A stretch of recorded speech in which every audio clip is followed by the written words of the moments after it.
حضرت نوح علیہ السلام کا قصہ۔ پیارے بچوں، کیا آپ جانتے ہیں کہ اگر زمین کو برابر 4 حصوں میں تقسیم کیا جائے تو 3 حصوں پر پانی ہے اور 1 حصہ صرف خشکی ہے جس پر ہم سب رہتے ہیں۔ اور ایک وقت ایسا بھی آیا تھا کہ یہ خشکی والا حصہ بھی پانی میں ڈوب گیا تھا اور تب ساری زمین پر پانی ہی پانی تھا۔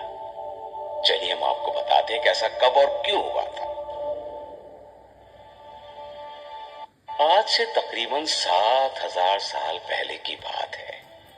اللہ تعالیٰ نے اپنے ایک نبی حضرت نوح علیہ السلام کو ایک ایسی قوم کی طرف بھیجا جو اللہ کو چھوڑ کر بتوں کی عبادت کرتی تھی۔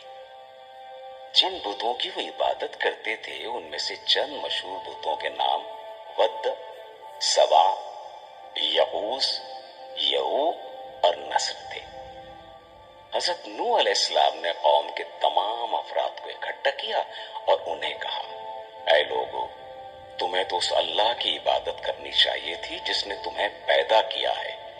کیا تم نہیں دیکھتے ہو کہ اللہ تبارک و تعالیٰ نے کتنی خوبصورتی سے 7 آسمان اوپر نیچے بنائے ہیں اور پھر ان آسمانوں میں اتنا خوبصورت چاند بنایا اور ایک بڑے روشن چراغ جیسا سورج بنایا، اور وہ اللہ جو تمہیں کھلاتا اور پلاتا ہے، اس اتنی بڑی ذات کو چھوڑ کر تم لوگ اپنے ہی ہاتھ سے مٹی اور پتھروں کے بت بنا کر ان کی عبادت کرنے لگے ہو۔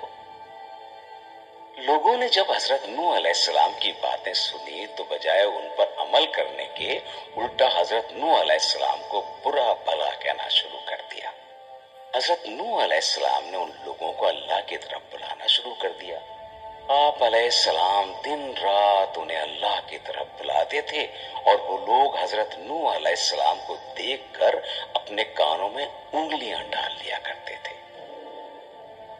حتیٰ کہ 950 سال گزر گئے اور صرف 40 لوگ حضرت نوح علیہ السلام پر ایمان لائے اور باقی سب لوگ اسی طرح بتوں کی عبادت کرتے رہے۔ تنگ آ کر حضرت نوح علیہ السلام نے اللہ تبارک و تعالیٰ سے دعا کی، اے اللہ تو ان سب لوگوں کو ہلاک کر دے۔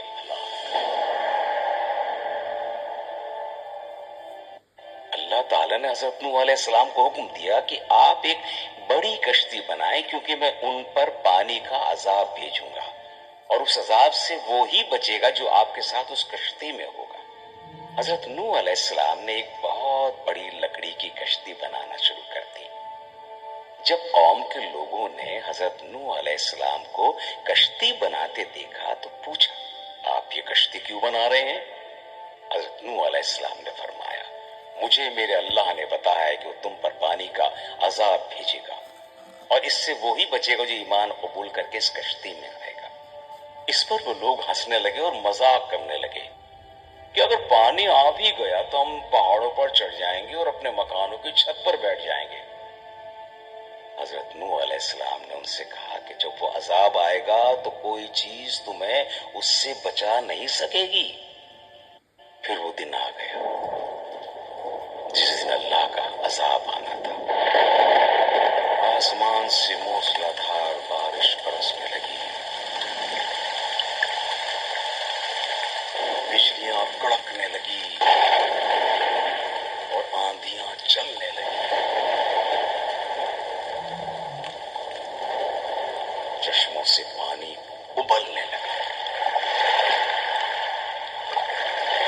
آسمان اور زمین پر ہر طرف سے پانی ہی پانی آ رہا تھا۔ حضرت نوح علیہ السلام ان لوگوں کو جو اللہ پر ایمان لائے تھے اور پرندوں اور جانوروں کا ایک ایک جوڑا لے کر کشتی میں بیٹھ گئے۔ کشتی اللہ کے حکم سے چلنے لگی، پوری زمین پانی سے بھر گئی، ہر طرف پانی ہی پانی تھا۔ کئی دن تو وہ کشتی پانی میں چلتی رہی اور آخر میں اللہ کے حکم سے جودی نام کے پہاڑ پر آ کر رک گئی۔ یہ پہاڑ 5165 میٹر بلند ہے اور مشرقی ترکی میں